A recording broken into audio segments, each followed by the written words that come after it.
Creating YouTube videos is not the easiest job on the planet, especially once you understand that the development or the growth of a YouTube channel is dependent on that. There comes with it some pressure, some non-existent pressure that I can't actually tell you where it comes from. So in today's video, in a hope to try and become more open about how I stay motivated to actually create these videos, even when I'm scrolling through my competitors' pages and I'm seeing them succeeding and I am not experiencing the same level of success, I can still show up. That's what today's video is about. So the first thing I think I should talk about is mindset shifting, because you cannot get started if your here is not in the game. The first thing is actually focusing on the goal and not the outcome. For instance, when I started this year, I actually set up goal that I was going to release 120 videos. I did that video. I'm going to include it here if you didn't watch it or you don't know about it. And am I going to achieve it? I don't know. We'll see. But I did set that goal, and my goal, in order for me to actually get to 120 videos, it means I have to stay consistent. It means I have to create those videos, and it means I have to shoot this video like the one you're watching right now. I have to actually create this video so that I'm one step closer to achieving my 120 videos goal by the end of the year, rather than looking at the outcome. Like maybe I see a video that's getting 30 views, or another is getting 20 views, or another is getting 100 views, and I'm used to seeing 200, 300, 400 views. And then the second thing is the comparison thing. I actually stopped comparing myself to other content creators, and I'm gonna tell you why. Now, the reason why I stopped comparing myself to other content creators is because their journey is not mine. I don't know how long those people have been creating content on the platform for, and honestly, if I'm really being honest with myself, is I don't know what they had to go through to get to that point. So focusing more on comparing myself to them is gonna be a disservice or a disjustice to myself, because I don't know what they had to go through to get to that point. And the same case applies to them when it comes to me. They don't know what I'm going through in order for me to get to the point where I'm at. Someone can look at my channel and be like, oh my gosh, she has 380 subscribers. I wonder how she did that. Guys, I've put in work for so long, and none of you knows that, because you only see the finer things in life. So the only person you're supposed to be comparing yourself to is yourself. Now, the other thing is to actually understand that this is a journey and it's not a destination.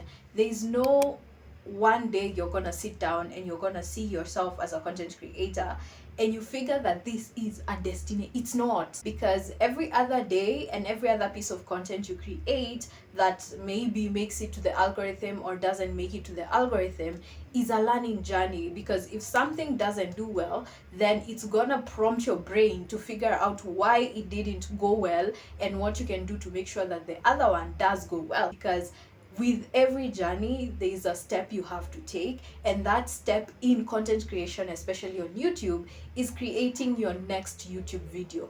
The next thing that I actually do is reducing friction. Now, I know you might not understand what I mean, but I'm gonna explain it in 3 ways. Now, in order for you to actually do something, there's something I learned from a book I read. I don't remember what the book was called, but I'll put it here in case you wanna read it. So, in what they were saying is that you had to actually reduce the amount of thought process or the amount of work that is required to actually get a task done. And that is what I mean by reducing friction. Honestly, if you're thinking about creating a YouTube video, you have to think about the setup, you have to think about the editing, you also have to think about the script, the research, the title, the thumbnail, and all of that stuff. So in order for me to reduce friction, the first thing I actually do is I do pre-production preparation before the shoot. So that means if it's research, I do it beforehand. If it's coming up with the title, I do it before I shoot. If it's coming up with the thumbnail, I don't necessarily create the thumbnail beforehand, but I create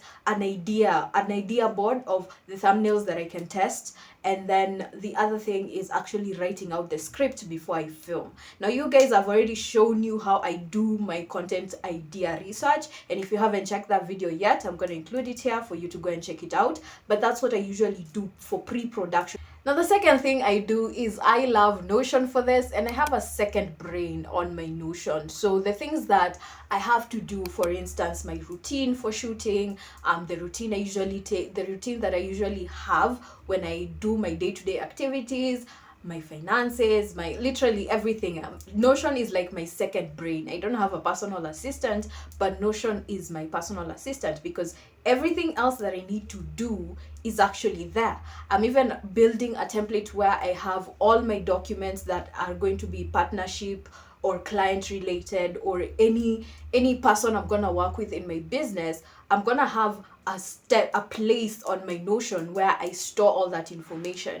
And that's because Notion is my second brain, and it makes the work easier because I don't have to think about the things that I need, because I can just click on Notion and everything will just, it's coming back to me now. And then the third thing is having my schedule. Now, you guys already know I post twice every single week on my YouTube channel.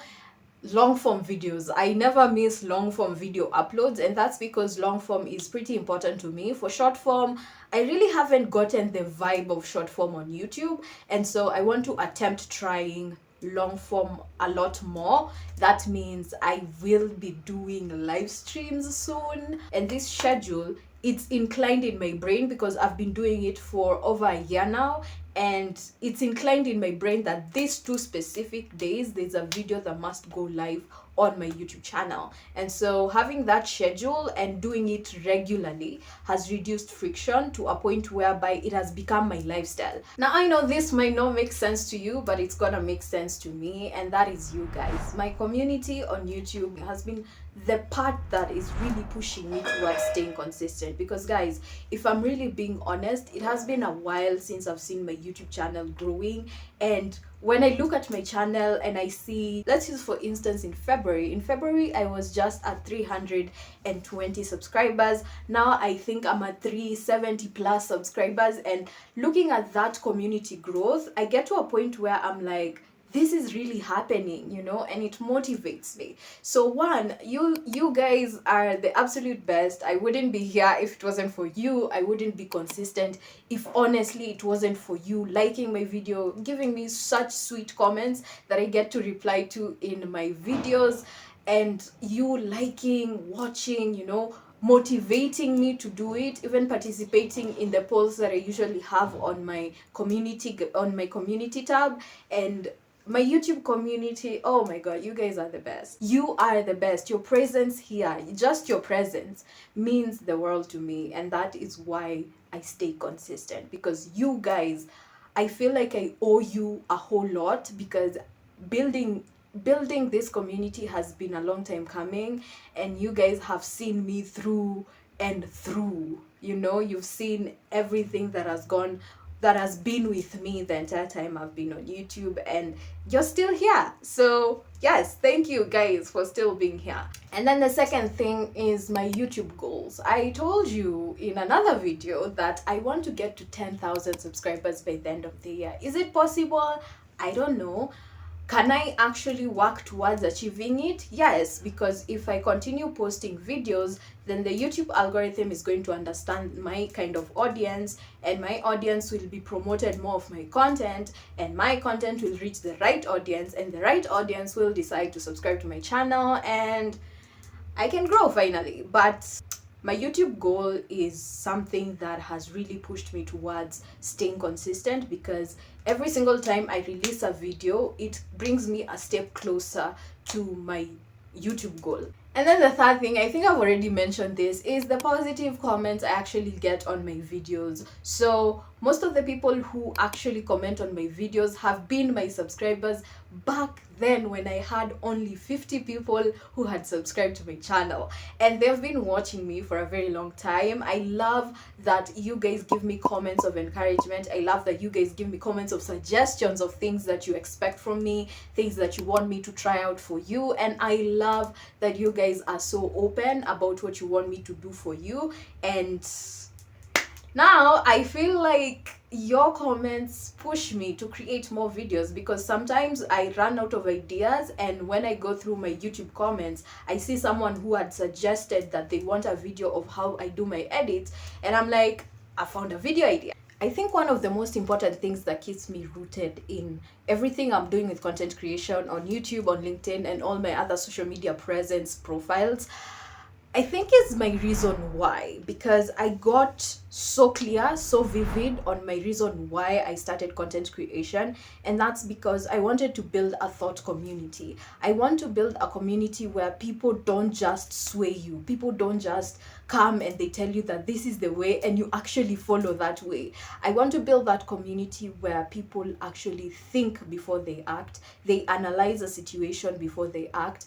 and they think of ways that they can get themselves out of a situation that they are in, because that is what I've been forced to do my entire life. I've been forced to come up with ideas, I've been forced to come up with ways, I've been forced to come up with solutions to things that I didn't even know I'm supposed to come up with thoughts and ideas about. Like, for instance, right now, you guys already know that I lost some money to maintain my content creation, but that situation forced me to think of a way that I could generate income to sustain my business, my life, as well as content creation.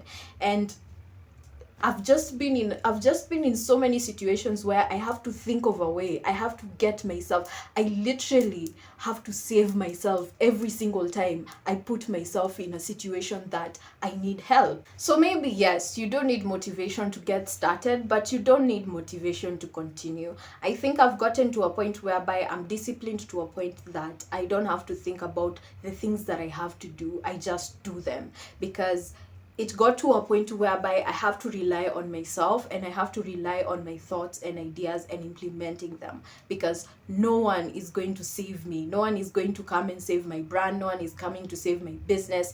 No one is coming to save anything I'm doing. And yes, I know you guys really, really want to be helped by my knowledge, and that's why you're watching my videos, but I also need you guys to help me achieve my own dream of getting 10,000 subscribers, of you who are literally thinking a lot like people who can bring solutions to problems, because that's what I'm trying to do here. But otherwise, that is it. If you did find this video interesting or particularly helpful, then make sure to give this video a thumbs up, subscribe to the channel if you haven't done so already, and if you feel like sticking around, I do recommend checking the video I did about the new editing style for YouTube. I think I should change that title, but I'm gonna include it here, and I'm gonna see you in that particular video.